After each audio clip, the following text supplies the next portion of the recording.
B ए की multiply I think आप लोगों ने कर ली होगी, जो आपने करी है उसको चेक कर लो। मैं पहले तो ये देखूंगा कि बी और ए की मल्टीप्लाई क्या हो पाएगी या नहीं हो पाएगी। तो मैं बी के ऑर्डर लिखूंगा सबसे पहले। तो बी के ऑर्डर क्या है 3/2। मैं इसके ऑर्डर भी लिख लूंगा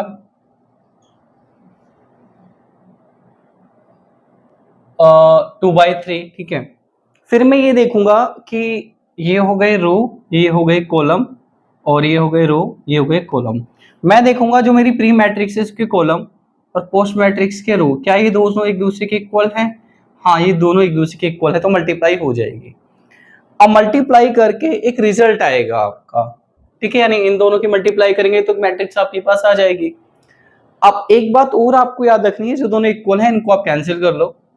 मल्टीप्लाई करने के बाद जो मैट्रिक्स आएगी ना हमारी, वो 3/3 ऑर्डर की होगी, यानी उसके रो भी 3 होंगे और कॉलम भी 3 होंगे। ठीक है, तो कभी एग्जाम में ऐसा क्वेश्चन आ जाए, आपको मैट्रिक्स दे दी जाए बी और ए, और या ए और बी, और आपसे कहा बी और ए के ऑर्डर बता दो, ऑब्जेक्टिव पेपर जब आप देने जा रहे हो, उसमें तरह तरह के ऑप्शन हो, तो करके देख लेना कि ऑर्डर क्या आएंगे, ऑर्डर ये आएंगे। ठीक है, चलो मल्टीप्लाई करते हैं। बी मैट्रिक्स लिख लो पहले, 1 5 9 3 2 7, और मैट्रिक्स ए भी लिख लो आप लोग,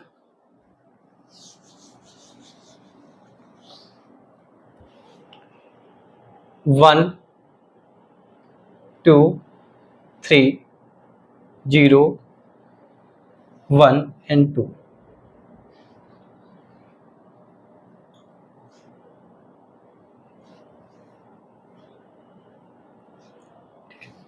अब तरीका वही है, आप तो कर चुके हो कि आपकी जो पहली वाली मैट्रिक्स है उस मैट्रिक्स में जितने भी रो हैं, रो बना लो। दूसरी वाली मैट्रिक्स में जितने भी कॉलम है, कॉलम बना लो।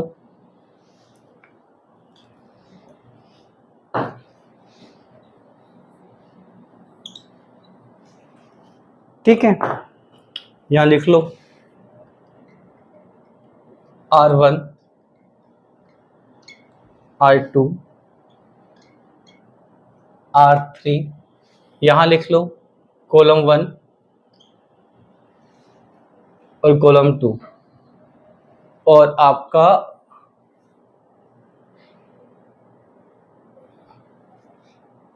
कॉलम 3। ठीक है, तो आप अब जब मल्टीप्लाई करोगे, वो मल्टीप्लाई कैसे होगी? वो मल्टीप्लाई ऐसे होगी कि सबसे पहले तो आप इस रो 1 की मल्टीप्लाई यहां कर लोगे कॉलम 1 में। तो रो 1 में एलिमेंट देख लो भाई कितने, 2 एलिमेंट है। इसमें भी आप एलिमेंट देख लो कितने, 2 एलिमेंट है। मैंने तरीका क्या बताया था? फर्स्ट एलिमेंट यानी 1 into 1 प्लस सेकेंड एलिमेंट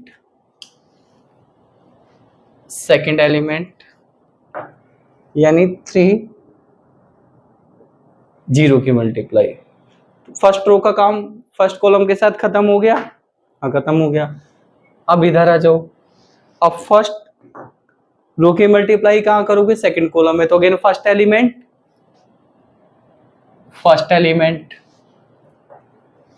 तो 1 into 2, सेकेंड एलिमेंट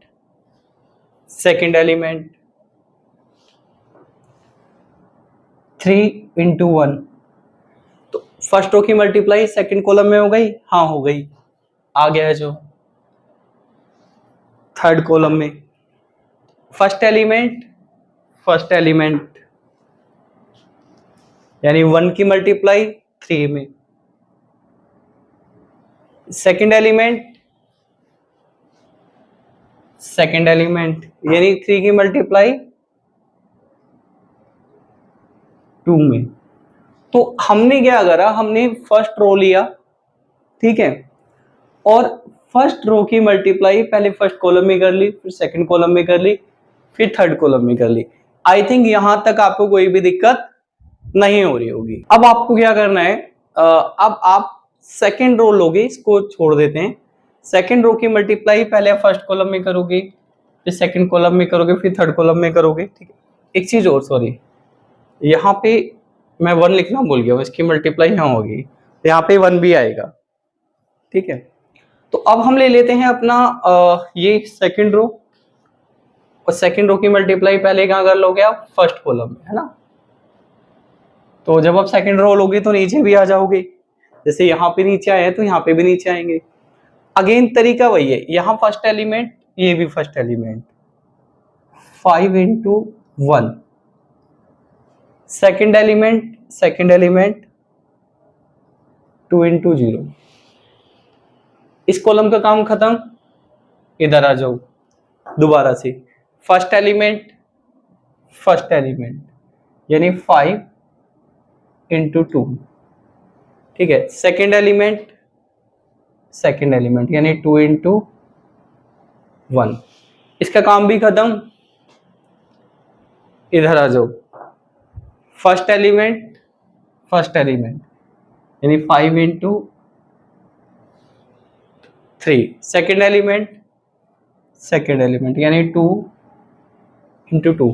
तो आपको जो सेकेंड रो है इसका भी काम खत्म हो गया। अब थर्ड रो पे आओ, इसको हटा लेते हैं, इसको भी, ये, ठीक है। तो आप थर्ड रो लोगे, अगेन थर्ड रो की मल्टीप्लाई पहले फर्स्ट कॉलम में करोगे, यहाँ पे भी 2 एलिमेंट है, यहाँ पे भी 2 एलिमेंट, तो फर्स्ट एलिमेंट की फर्स्ट में यानी 9 इंटू 1 प्लस सेकेंड की सेकेंड में यानी 7 इंटू 0, ठीक है। इस कॉलम का काम खत्म, इधर आ जाओ, 2 एलिमेंट, यहाँ पे भी 2 एलिमेंट, फर्स्ट एलिमेंट की फर्स्ट में यानी 9 इंटू 2, सेकेंड की सेकेंड में यानी 7 इंटू 1, ठीक है। इसका काम भी खत्म, इधर आ जाओ, तो फर्स्ट एलिमेंट की फर्स्ट में यानी 9 इंटू 3, सेकेंड की सेकेंड में, अब इसको सिंप्लीफाई करना है भाई, इतना काम तो आप लोग आई थिंक कर ही लोगे। आ रहे हैं पूरा स्क्रीन में, आ तो रहा है, लेकिन मुझे ना थोड़ी जगह कम पड़ेगी, आ जाएगा। चलो देखते हैं, देखो ये कितना हो गया 1, और ये कितना हो गया आपका 0, तो 1 और 0 को अगर आप ऐड करोगे तो आपका 1 आ जाएगा, ठीक है। ये आपका 2 है, ये आपका 3 है, तो 3 और 2 को आप ऐड करोगे तो कितना आ जाएगा, 5 आ जाएगा। ये आपका 6 है और ये 3 है, दोनों को ऐड करोगे कितना आ जाएगा, 9 आ जाएगा। ये आपका 5 है और ये 0 है, दोनों को ऐड करोगे तो कितना आ जाएगा, 5 आ जाएगा, ठीक है। ये आपका 10 है और ये आपका 2 है, दोनों को ऐड करोगे तो 12 आ जाएगा।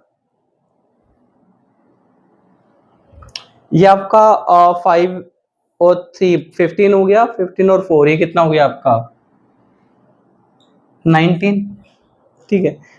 ये कितना हो गया आपका, ये 9 और ये 0, 9,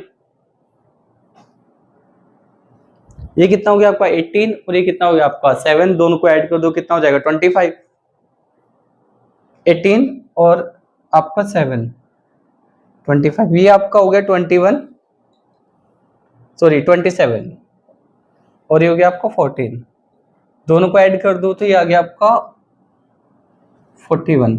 तो ए बी की मल्टीप्लाई, जैसे मैंने कहा था ना, जो मैट्रिक्स के ऑर्डर आएंगे वो 3/3 आएंगे। आप देख लो ये मैट्रिक्स कैसी है आपकी, ये 3/3 की है, ठीक है। तो आज के इस क्लास में मैंने आपको ये बताया कि ए 2 मैट्रिक्स की मल्टीप्लाई आपको कैसे करनी है। अब मैट्रिक्स में और भी कुछ चीजें हैं, हमें ये भी समझना है कि 3 अगर मैट्रिक्स हैं आपके पास तो 3 मैट्रिक्स की मल्टीप्लाई आप कैसे करोगे। ये जो पोर्शन आता है ये आ जाता है मैट्रिक्स की प्रॉपर्टीज के अंदर, ठीक है। तो हम मैट्रिक्स की प्रॉपर्टीज समझेंगे। बट एक चीज और भी है, मैंने जब ये क्लास आज के स्टार्ट करी थी तो मैंने आपको ये बताया था ना कि ए और सी की मल्टीप्लाई करेंगे तो नहीं हो पाएगी, ए और डी की मल्टीप्लाई करेंगे तो भी नहीं हो पाएगी। इस कंसेप्ट को भी थोड़ा सा आगे ले लेते हैं। देखो, अगर आपसे कहा जाता है कि आप ए और सी की मल्टीप्लाई करो तो आप कंडीशन चेक करोगे तो पता चल जाएगा मल्टीप्लाई हो नहीं पाएगी। तो आपको क्या करना है, अगर ऐसा एग्जाम में क्वेश्चन आएगा तो यहाँ लिखोगे नॉट डिफाइन। फिर सिर्फ इतना लिखने से काम नहीं चलेगा, आपको ये भी बताना पड़ेगा नॉट डिफाइन क्यों है, यानी इसकी मल्टीप्लाई क्यों नहीं हो सकती है। तो आप लिखोगे because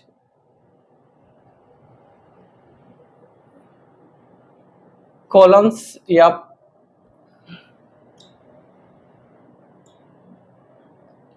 numbers of columns of matrix A, जो आपकी प्री मैट्रिक्स होती है, पहली वाली मैट्रिक्स के कॉलम देखने होते हैं ना, ठीक है, are not equal two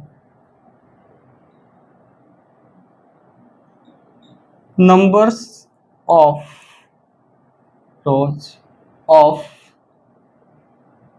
matrix C, जो आपकी दूसरी मैट्रिक्स होती है जो कि यहां सी है,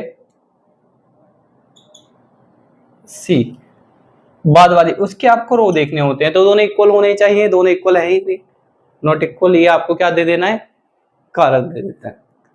इसी तरह से मान लीजिए आपसे ए और डी पूछा जाता है कि आप ए और डी निकालो, तो सेम ये भी नॉट डिफाइन है, मल्टीप्लाई नहीं हो पाएगी, क्यों, क्योंकि इसमें भी ए मैट्रिक्स के कॉलम और आपके जो बी मैट्रिक्स के रो हैं, ये दोनों एक दूसरे के इक्वल नहीं है।